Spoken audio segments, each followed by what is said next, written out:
Hello everyone. सो आज हम discuss करेंगे पी ब्लॉक एलिमेंट्स के आगे के ग्रुप्स। तो लास्ट क्लासेस में हमने डिस्कस किया था पी ब्लॉक एलिमेंट्स, जिसमें हमने डिस्कस किया था ग्रुप 13 और ग्रुप 14। ठीक है, आज हम डिस्कस करेंगे ग्रुप 15 और ग्रुप 16। सो चलिए स्टार्ट करते हैं ग्रुप 15 और 16 के बारे में। तो जैसा कि आप जानते हैं पी ब्लॉक एलिमेंट्स का जो सिलेबस है वो कुछ इस तरीके से ग्रुप 13 टू ग्रुप 18 हमें इसमें कवर करना है। Group 13 to 18 elements: general introduction, electronic configuration, general trends in physical and chemical properties of elements across the periods and down the groups, unique behaviour of the first element in each group. देखो first elements हैं जो सभी groups के, उनका unique behaviour. तो जैसा कि आप यहाँ पर देख सकते हैं पी ब्लॉक एलिमेंट्स 2 से 3 क्वेश्चंस पूछे जाते हैं एग्जाम में, तो एग्जाम पॉइंट ऑफ व्यू से ये चैप्टर इंपॉर्टेंट है। टॉपिक्स टू भी जो कवर्ड होंगे वो क्या होंगे? ग्रुप 15 एलिमेंट्स, नाइट्रोजन फैमिली हम कवर करेंगे, जिसमें हम केमिकल एंड फिजिकल ट्रेंड्स देखेंगे ग्रुप 15 एलिमेंट्स के, मतलब नाइट्रोजन फैमिली की। इंपॉर्टेंट रिएक्शंस देखेंगे ग्रुप 15 नाइट्रोजन फैमिली की, और ग्रुप 16 स्टार्ट करेंगे फिर oxygen family. Chemical and physical trends check करेंगे ऑफ द ग्रुप 16 एलिमेंट्स, मतलब ऑक्सीजन फैमिली के। Important reactions of group 16 elements oxygen family, और फिर कुछ इंपॉर्टेंट क्वेश्चंस करेंगे NEET exam point of view से। ठीक है, तो चलिए स्टार्ट करते हैं आपका ग्रुप 15 एलिमेंट्स। तो पहले आप देख सकते हैं ये हमारी पीरियडिक टेबल। पीरियडिक टेबल में होते हैं 118 एलिमेंट्स प्रेजेंट है इस पीरियडिक टेबल में। इन 118 एलिमेंट्स में जो हम डिस्कस कर रहे हैं वो है ये पी ब्लॉक। ठीक है, जिसमें से हीलियम को पी ब्लॉक में एक्सक्लूड किया जाता है। ठीक है, अब चलिए स्टार्ट करते हैं। मैंने जैसा कि आपको बता चुका हूं कि ग्रुप 13 14 हम डिस्कस कर चुके हैं। ग्रुप 13 14 15 16 17 और 18, जिसमें हमने बोरोन, एल्यूमिनियम, गैलियम, इंडियम और थैलियम, गैलियम, इंडियम और थैलियम, इसको हमने डिस्कस कर लिया है। जिसमें हमने कार्बन, सिलिकॉन, जर्मेनियम, टिन और लेड, और इनके बेसिस पर इंपॉर्टेंट क्वेश्चंस आज हम जो डिस्कस करेंगे वो होंगे, ये हम डिस्कस कर चुके हैं। आज हम डिस्कस करेंगे वो इस पर्पल कलर से लिख रहा हूँ मैं, कौन कौन से एलिमेंट्स ग्रुप 15, मतलब नाइट्रोजन फैमिली को, मतलब निक्टोजेंस को, मतलब नाइट्रोजन, फॉस्फोरस, आर्सेनिक, उसके बाद कौन आता है? एंटीमनी और बिस्मथ। और 16 फैमिली में ऑक्सीजन, सल्फर, सेलेनियम, टेलुरियम और पोलोनियम। आज हम ये डिस्कस करने वाले हैं। उसके बाद हम नेक्स्ट क्लासेस में जो डिस्कस करेंगे वो भी मैं यहाँ पे लिख देता हूँ। वो होंगे आपके कौन कौन से बताइए? ग्रुप 17 और 18, मतलब 16 को बोलते हैं हम चाल्कोजेंस, और 17 को हम बोलते हैं हेलोजेंस, और 18 होता है हमारा नोबल गैसेस। ठीक है, 17 में हमारे आते हैं फ्लोरीन, क्लोरीन, ब्रोमीन और आयोडीन। उसके बाद एक एस्टेनिन भी आ जाता है जो कि हम रीड नहीं करते हैं। ठीक है, रेडियो एक्टिव में आ जाता है। उसके बाद क्या हमारा 18, जिसमें क्या है? Helium, neon, argon, krypton, xenon. ठीक है, इन्हें हम सभी को, रेडॉन भी आ जाता है, इन सभी को हम कवर करेंगे अपनी नेक्स्ट क्लास में 17 और 18 को। आज हम जो कवर करने जा रहे हैं वो होंगे हमारे ये एलिमेंट्स टुडेज। ठीक है, तो चलिए स्टार्ट करते हैं। आप जैसा कि आप देख सकते हैं यहाँ पर जो एलिमेंट्स हैं वो है नाइट्रोजन, फॉस्फोरस, आर्सेनिक, एंटीमनी और बिस्मथ। पहले ग्रुप 15 से ही स्टार्ट कर देते हैं। तो ग्रुप 15 के इन एलिमेंट्स का पहले पढ़ना है इलेक्ट्रॉनिक कॉन्फ़िगरेशन जनरल वाला। ठीक है, जनरल वाला भी बताऊंगा और नॉर्मल भी, सभी एलिमेंट्स का इंडिविजुअल भी बताऊंगा। तो जो general electronic configuration P block का होता है वो होता है NH2NP126। जैसा कि मैं आपको बता चुका हूँ, ग्रुप 13 के लिए हम लिखेंगे NH2NP1, ग्रुप 13। ग्रुप 14 के लिए अगर मैं लिखूं तो NH2NP2। ग्रुप 15 के लिए अगर मैं लिखूं तो NH2NP3, ग्रुप 15 के लिए। अगर ग्रुप 16 के लिए लिखूं तो NH2NP4,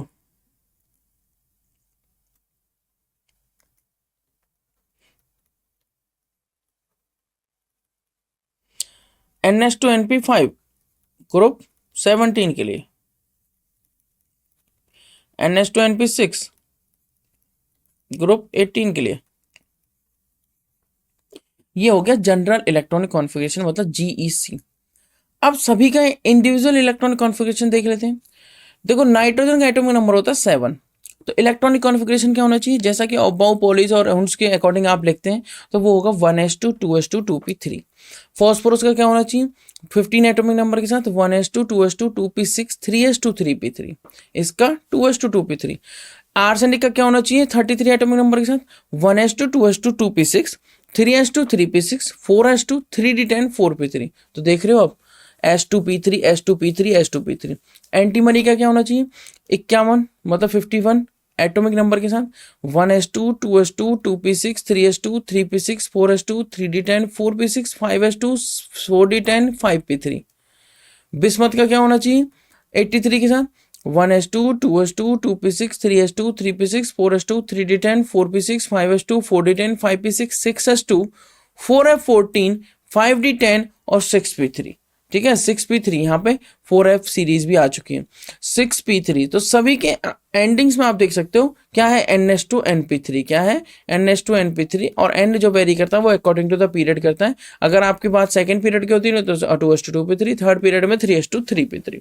ये आपका हो गया जनरल इलेक्ट्रॉनिक कॉन्फ़िगरेशन और साथ में इंडिविजुअल इलेक्ट्रॉनिक कॉन्फ़िगरेशन ग्रुप 15 के एलिमेंट्स का। चलिए मूव करेंगे नेक्स्ट बात पर, जो कि होंगी ग्रुप 15 एलिमेंट्स नाइट्रोजन फैमिली, जिसमें हम डिस्कस करेंगे नाइट्रोजन, फास्फोरस, आर्सेनिक, एंटीमनी और बिस्मथ के बारे में। तो पहले देख लेते हैं इनके केमिकल एंड फिजिकल ट्रेंड्स। तो इलेक्ट्रॉनिक कॉन्फ़िगरेशन जो हम देख चुके हैं, वो जनरल वाला इलेक्ट्रॉनिक कॉन्फ़िगरेशन होता है, वो होता है NS2 NP3। रिपीट कर देता हूँ, NS2 NP3, और जो इनका N होता है वो होता है क्या कह सकते हैं आप NS2 NP3 को, पीरियड नंबर। ठीक है, N जो होता है वो क्या होता है, period number. Oxidation state generally show करते हैं +3 -3 एंड +5। ठीक है, कौन कौन सी, +3 -3 एंड +5। रिएक्टिविटी जो रहेगी, नाइट्रोजन इज रिलेटिवली अनरिएक्टिव, आपको पता ही है N2 गैस क्या है, रिलेटिवली अनरिएक्टिव है। While other elements in the family show increasing reactivity downward. जब हम टॉप टू बॉटम मूव करते हैं तो रिएक्टिविटी इंक्रीज होती जाती है बाकी दूसरे मेंबर्स की, बट नाइट्रोजन क्या है, नाइट्रोजन की रिएक्टिविटी कम रहती है। नाइट्रोजन रिलेटिवली अनरिएक्टिव है इन सभी एलिमेंट्स के कंपैरिजन में। जब हम मूव करेंगे नेक्स्ट बात पर, इलेक्ट्रोनेगेटिविटी, आयनाइजेशन एनर्जी और एटॉमिक रेडियस पर। जैसा है कि आपको पता है electronegativity is nothing that is the आप क्या कह सकते हैं, इलेक्ट्रोनेगेटिविटी एक तरीके से एक प्रॉपर्टी, एक टेंडेंसी है, प्रॉपर्टी नहीं है, क्या है, टेंडेंसी है। It is the tendency of an element to attract the shared pair of electrons toward itself, उसे हम क्या कहेंगे, इलेक्ट्रोनेगेटिविटी। तो इलेक्ट्रोनेगेटिविटी आपको बताइए, जब आप लेफ्ट से राइट मूव करेंगे, जैसा कि मैं आपको बता चुका हूं, तो साइज करता है डिक्रीज। साइज अगर डिक्रीज करेगा तो मतलब क्या होगा, जो अट्रैक्शन पावर वो एक तरह से इंक्रीज हो रही है, मतलब लेफ्ट से राइट जाने पर इलेक्ट्रोनेगेटिविटी इंक्रीज होती है, but top to bottom size increase कर रहा है। साइज इंक्रीज कर रहा है तो definitely left to right electronegativity increases, but top to bottom electronegativity decreases. तो fluorine is the most electronegative elements among all 118 elements। तो इस तरीके से पीरियोडिक टेबल, और आप यहाँ पर देख सकते हैं ये है हमारा ट्रेंड इलेक्ट्रोनेगेटिविटी का, जो इधर इंक्रीज कर रही है और इधर डिक्रीज करेगी, इधर क्या करेगी, डिक्रीज। नेक्स्ट आता है आयनाइजेशन एनर्जी।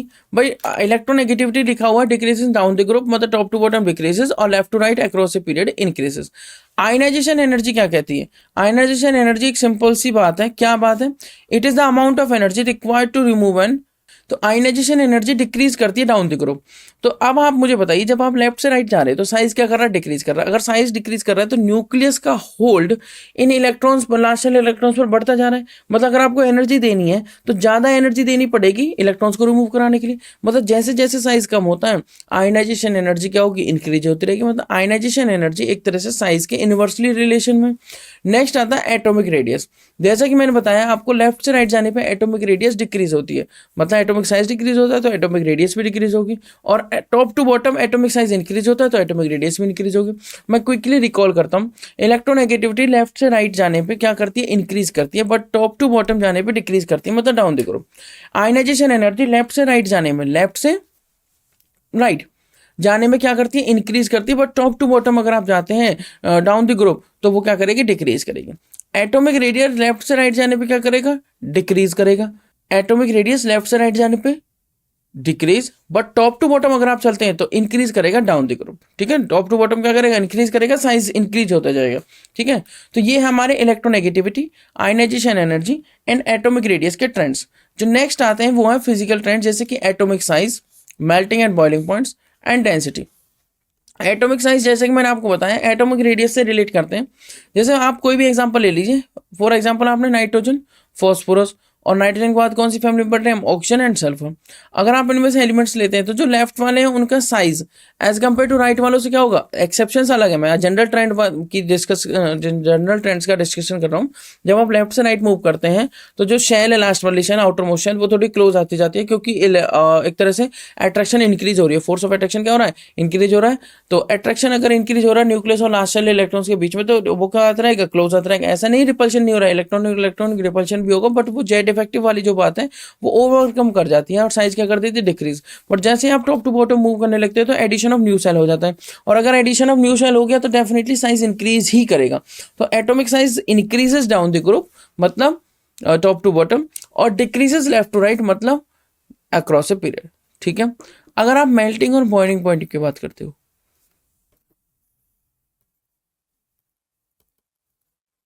तो बॉइलिंग पॉइंट मतलब बीपी, मेल्टिंग पॉइंट मतलब एमपी। तो melting point and boiling point increase करेंगे डाउन द ग्रुप, ठीक है, और डिक्रीज करेंगे लेफ्ट टू राइट। तो आप सीधा से बोलेंगे मेल्टिंग पॉइंट और बॉइलिंग पॉइंट क्या करते हैं, इंक्रीज करते हैं डाउन द ग्रुप। नेक्स्ट आती है डेंसिटी। जैसा कि आपको पता है डेंसिटी का फॉर्मूला क्या होता है, मास बाय वॉल्यूम। तो वो कह रहा है डेंसिटी, तो वॉल्यूम क्या होती है, एक तरह से साइज इंक्रीज होता जाता है। साइज क्या होता है ना, इंक्रीज। वॉल्यूम आप ऐसे मान सकते हो एरिया इंटू लेंथ। ठीक है, मतलब एरिया अगर इंक्रीज हो रहा है एक तरीके से तो वॉल्यूम क्या हो रही है, इंक्रीज। वॉल्यूम अगर इंक्रीज हो रही है तो डेंसिटी क्या होगी, डिक्रीज या इंक्रीज। देखिए मैं बताता हूँ, जो होगी आपकी वॉल्यूम वो टॉप टू बॉटम क्या होगी, डेंसिटी टॉप टू बॉटम क्या करेगी, इंक्रीज करेगी। डेंसिटी का फॉर्मूला होता है मास बाय वॉल्यूम। ठीक है, तो दोनों ही फैक्टर्स मास और वॉल्यूम, क्योंकि मास बहुत ज़्यादा इंक्रीज होगा, मास क्या होगा, बहुत ज़्यादा इंक्रीज होगा, तो डेंसिटी क्या होगी, ओवरऑल इंक्रीज होगी। तो ओवरऑल अगर बात करें तो density top to bottom move करने पर इंक्रीज होती है डाउन द ग्रुप, और लेफ्ट टू राइट मूव करने पर अक्रॉस ए पीरियड डिक्रीज होती है। अक्रॉस ए पीरियड क्या होती है, डिक्रीज होती है। ठीक है, चलिए मूव करेंगे नेक्स्ट बात पर, जो कि होगी electronegativity and ionization energy. Electronegativity जैसा कि मैंने बताया आपको, electronegativity is the tendency of an element to attract the shared pair of electrons toward itself. जब आप लेफ्ट से राइट मूव कर रहे हैं तो एटॉमिक साइज कर रहा है डिक्रीज, एटॉमिक साइज डिक्रीज कर रहा है तो इलेक्ट्रॉन्स पर होल्ड अच्छा होता जा रहा है, मतलब इलेक्ट्रॉन्स को, इलेक्ट्रॉन्स की जो एक तरह से इलेक्ट्रॉन्स को जो अट्रैक्ट कर रही है पावर, मतलब न्यूक्लियर चार्ज अच्छा होता जा रहा है। जब आप लेफ्ट से राइट मूव कर रहे हैं न्यूक्लियस का होल्ड अच्छा होता जा रहा है इलेक्ट्रॉन्स पे, तो इस वजह से क्या होगा, इलेक्ट्रोनेगेटिविटी लेफ्ट से राइट क्या करेगी, इंक्रीज करेगी, बट टॉप टू बॉटम क्या करेगी, डिक्रीज करेगी। टॉप टू बॉटम क्या करेगी, डिक्रीज करेगी। जैसा कि मैं बता चुका हूं आपको आयनाइजेशन एनर्जी के बारे में,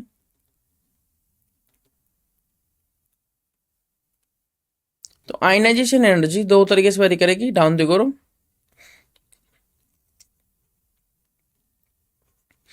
और top to bottom.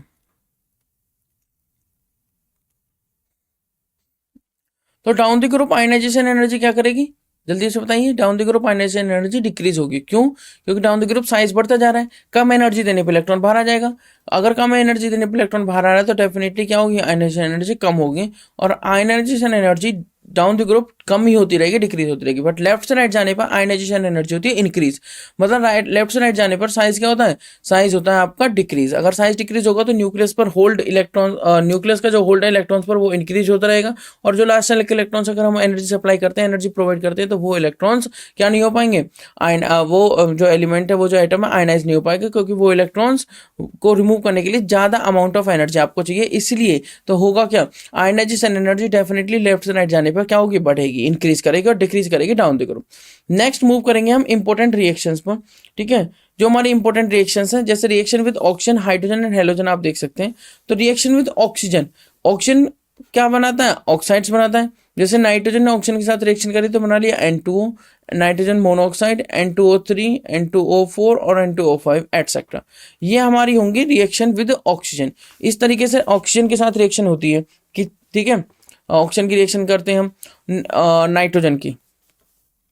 Reaction with hydrogen, nitrogen के हाइड्रोजन के साथ रिएक्शन करेंगे तो क्या बनेगा, हाइड्राइड्स। ऑक्सीजन के साथ ऑक्साइड जैसे N2O, dinitrogen monoxide, nitric oxide, dinitrogen trioxide, dinitrogen tetroxide, N2O5 dinitrogen pentoxide. और रिएक्शन विद हाइड्रोजन कर देगा वो, जैसे फॉर्मेशन ऑफ अमोनिया, PH3, ये क्या है, reaction with hydrogen, it forms hydrides. Reaction with halogens क्या है, फॉर्म्स हालाइड्स। हालाइड्स जैसे NF3 हो गया, PF3 हो गया, तो हेलोजन्स के साथ भी PCl3 हो गया, राइट, Br सल्फा हो गया। ये क्या है आपकी, ये रिएक्शंस है किसकी, रिएक्शन विद हेलोजन्स। ठीक है, BrCl5 इन्हीं की रिएक्शंस है, but reactions with halogens, reaction with halogens. ठीक है, चलिए मूव करेंगे नेक्स्ट बात पर, जो कि होगी reaction with metal and metal acids. Reaction with metal और मेटल एसिड्स में क्या है, reaction with metals forms metals nitride, जैसे कि आपके हो गए lithium nitride Li3n, magnesium nitride Mg3n2। Acids के साथ रिएक्शन करने पर आपको बनेगा क्या, फॉर्म्स अमोनियम सॉल्ट, जैसे NH4Cl हो गया, NH4Cl ammonium chloride, ammonia plus HCl, NH4NO3 मतलब अमोनियम नाइट्रेट हो गया, क्या हो गया, अमोनियम नाइट्रेट। नेक्स्ट जो हमारी होगी वो होगी रिएक्शन ऑफ नाइट्रोजन। तो इनको अब थोड़े डिटेल में समझते हैं। सो ये होती है रिएक्शन ऑफ नाइट्रोजन। चलिए देख लेते हैं एक बार। तो जैसा कि मैंने आपको बताया कि combustion reaction, reaction with hydrogen, reaction with metals. तो नाइट्रोजन N2 गैस जो कि एक इनर्ट, इनर्ट नहीं बोल सकते, आप कहेंगे बहुत ज़्यादा रिएक्टिव नहीं है, ठीक है। इनर्ट गैस भी आप यूज़ कर सकते हैं पर बहुत ज़्यादा रिएक्टिव नहीं है। सो जब N2O2 के साथ रिएक्शन करेगी तो आपको क्या बनेगा, नाइट्रोजन मोनोऑक्साइड। और जब हाइड्रोजन के साथ रिएक्शन करेगी तो 2NH3 बन जाएगा। इसको हम बोल देते हैं हैबर्स प्रोसेस, ठीक है। क्या बोल देते हैं, हैबर्स प्रोसेस। और N2 जब मेटल के साथ रिएक्शन करेगा तो मेटल का नाइट्राइड बनेगा, तो 2M3N2 क्या बनेगा, 2M3N2, ठीक है। जैसे कि आप ले सकते हो Mg3N2, ये बन गया मैग्नीशियम नाइट्राइड, मैग्नीशियम नाइट्राइड। चलिए मूव करेंगे नेक्स्ट बात पर, जो कि होंगी हमारी reaction of phosphorus. Reaction of phosphorus में क्या है, रिएक्शन विद ऑक्सीजन। पहला है P4 + 5O2 गिव्स P4O10। ये है आपका टेट्रा फॉस्फोरस डेका ऑक्साइड, ठीक है। जैसे होता है फॉस्फोरस पेंटॉक्साइड, उसी तरीके से ये आपका P4O10। तो P4 + 5O2 जब रिएक्शन करेंगे, फॉस्फोरस जब ऑक्सीजन के साथ रिएक्शन करेगा तो क्या देगा आपको, P4O10। उसी के अलावा अगर P4 6H2 के साथ, मतलब हाइड्रोजन के साथ रिएक्शन करने लगे तो आपको मिलने लगेगा फॉस्फीन। क्या मिलेगा, फॉस्फीन, ठीक है। उसके बाद आप देख सकते हैं रिएक्शन विद मेटल्स। मेटल्स के साथ जब फॉस्फोरस रिएक्शन करेगा तो बनेगा मेटल फॉस्फाइड, जहां पर M क्या है, एक मेटल है। नेक्स्ट आप देखेंगे रिएक्शन विद आर्सेनिक। आर्सेनिक जब ऑक्सीजन के साथ रिएक्शन करेगा तो मिलेगा आर्सेनिक ऑक्साइड, AS2O3। AS2 जब 6H2 के साथ रिएक्शन करेगा, AS2 न लिख के हम इसको लिखेंगे 2AS, ठीक है, 2AS।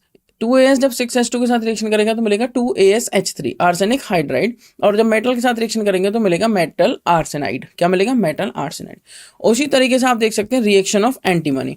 रिएक्शन ऑफ एंटीमनी में क्या है, जब एंटीमनी रिएक्शन करेगा ऑक्सीजन के साथ तो मिलेगा एंटीमनी ऑक्साइड, वही 2Sb + 3O2 गिव्स 2Sb2O3। और जब sp2 रिएक्शन करेगा 6H2 के साथ तो मिलेगा 2SbH3। क्या मिलेगा आपको, 2SbH3 एंटीमनी हाइड्राइड। और Sb + 3M आपको क्या देगा, मेटल का MsB, क्या देगा, MsB। नेक्स्ट हमारी है रिएक्शन ऑफ बिस्मथ। बिस्मथ के साथ रिएक्शन क्या है, 4Bi + 3O2 गिव्स 2Bi2O3। तो bismuth plus oxygen gives bismuth oxide, bismuth plus hydrogen gives bismuth hydride, Bi + M gives MBI, जहां पे M क्या है, एक मेटल। नेक्स्ट हमारी रिएक्शन है important reactions of the group 15 elements. Nitrogen family की हम बात कर रहे हैं, जिसमें आता है अमोनिया, NH3। अमोनिया क्या है, अमोनिया की फॉर्मेशन देखो कैसे होगी। देखिए N2 + 3H2 क्या दे रहा है आपको, अमोनिया। रिएक्शन विद एसिड से अगर हम करें हम अमोनिया की, तो अमोनिया + HX हो सकता है, HCl हो सकता है, तो हमें क्या मिल जाएगा, NH4X, अमोनियम हलाइड। क्या नाम है इसका, अमोनियम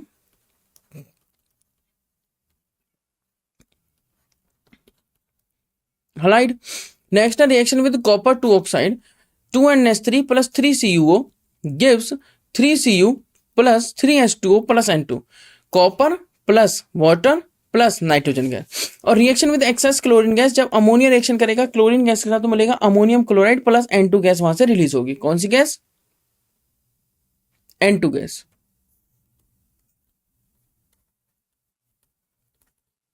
नेक्स्ट है आपका हाइड्राजीन। हाइड्रोजन हमें बोलते हैं NH2NH2 को। ये एक इंपॉर्टेंट रिएक्शन भी होगी, reaction with ammonia derivative organic में, ठीक है। तो हाइड्रोजन क्या होता है, जब हम NH4Cl को NaNO2 के साथ ट्रीट कराते हैं, सोडियम नाइट्राइट के साथ, और बेस की प्रेजेंस में 2NaOH, तो ये आपका स्ट्रॉन्ग बेस है। और रिएक्शन होने के बाद प्रोडक्ट मिल रहा है N2OH4, जिसको हम कहते हैं hydrazine, NH2NH2 plus NaCl sodium chloride plus 2H2। Oxidation bye hydrogen peroxide, जब N2H4 का ऑक्सीडेशन हम करते हैं हाइड्रोजन परऑक्साइड के प्रेजेंस में, तो N2OH4 removal of hydrogen is oxidation, तो N2H4 बन जाता है N2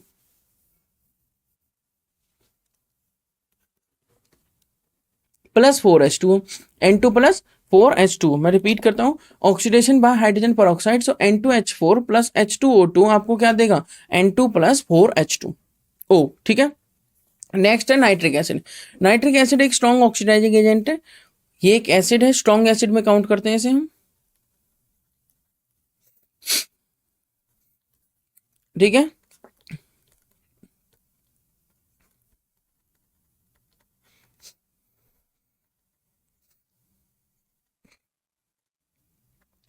HNO3 देखो, अमोनिया की रिएक्शन जब O2 के साथ कराई, मतलब ऑक्सीजन के साथ ऑक्सीडेशन किया, तो मिला आपको 4NO plus 6H2O। Further reaction करने पर आपको क्या मिल गया, 2HNO3 plus 2NO2 plus 4H2O। तो अमोनिया से हम कहाँ पर पहुंच चुके हैं, HNO3 मतलब नाइट्रिक एसिड पे। रिएक्शन विद मेटल्स, जब नाइट्रिक एसिड ने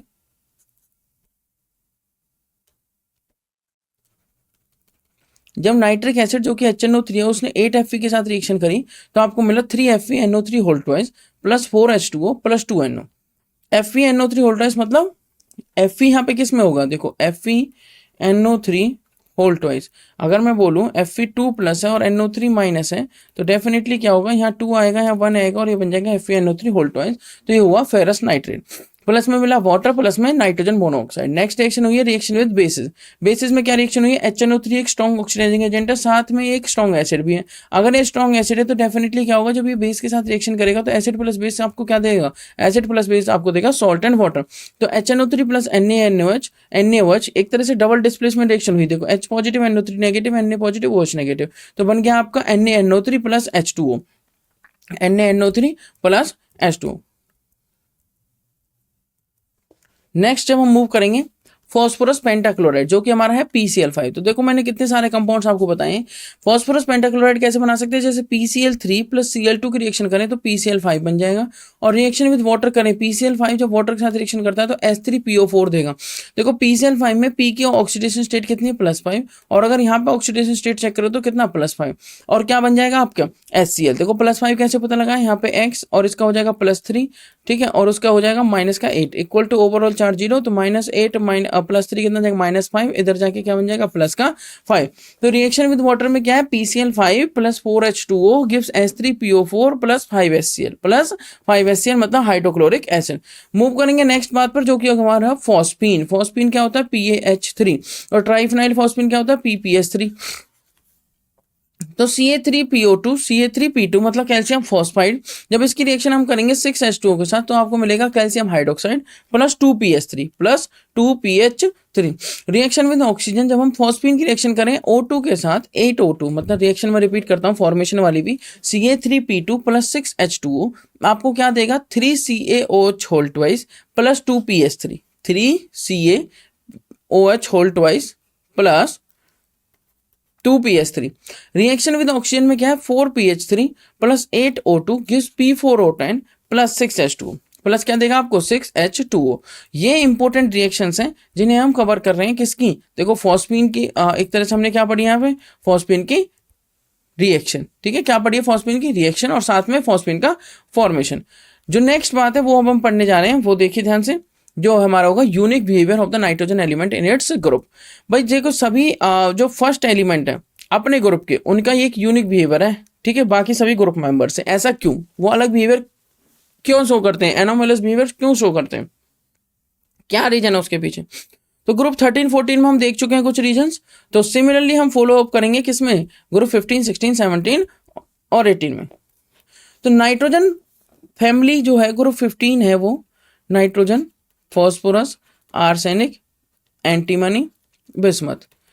कह रहा है nitrogen position at the top of group 15 in the periodic table exhibit unique behaviour compare to other elements in its group. Unique behaviour show करते हैं जो से phosphorus, arsenic, antimony and bismuth से।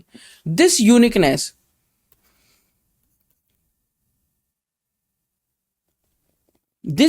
is attributed to a combination of its electronic structure, size and electronegativity। इनकी वजह से ये uniqueness आती है। जरा इस बात को ध्यान से समझते हैं। पहली बात आती है इलेक्ट्रॉनिक कॉन्फ़िगरेशन एंड बॉन्डिंग। जब हम नाइट्रोजन एलिमेंट की बात करें तो नाइट्रोजन का एटॉमिक नंबर होता है 7। अगर इलेक्ट्रॉनिक कॉन्फ़िगरेशन की बात करें तो ये होता है 1s2 2s2 2p3। Nitrogen has the electronic configuration 1s2 2s2 2p3। its ability to form a triple bond by sharing 3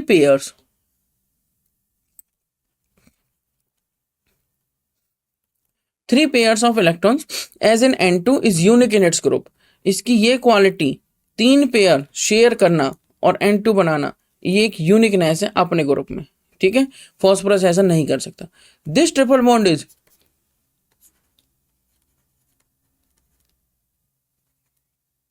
extremely strong.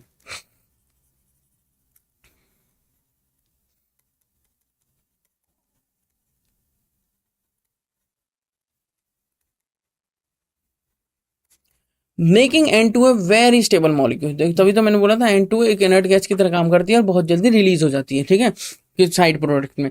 तो N2 जो है नाइट्रोजन, उसका जो इलेक्ट्रॉनिक कॉन्फ़िगरेशन है वो है 1s2 2s2 2p3, ठीक है, जिसमें ये ट्रिपल बॉन्ड भी फॉर्म कर लेती है by sharing 3 pairs of electrons, जो यहाँ पे आपको दिख रहे हैं। और ये यूनिकनेस है इसके अंदर, और ट्रिपल बॉन्ड बहुत ज़्यादा स्ट्रॉन्ग है जो N2 को काफ़ी ज़्यादा स्टेबल बना रहा है। नेक्स्ट आता है साइज एंड इलेक्ट्रोनेगेटिविटी।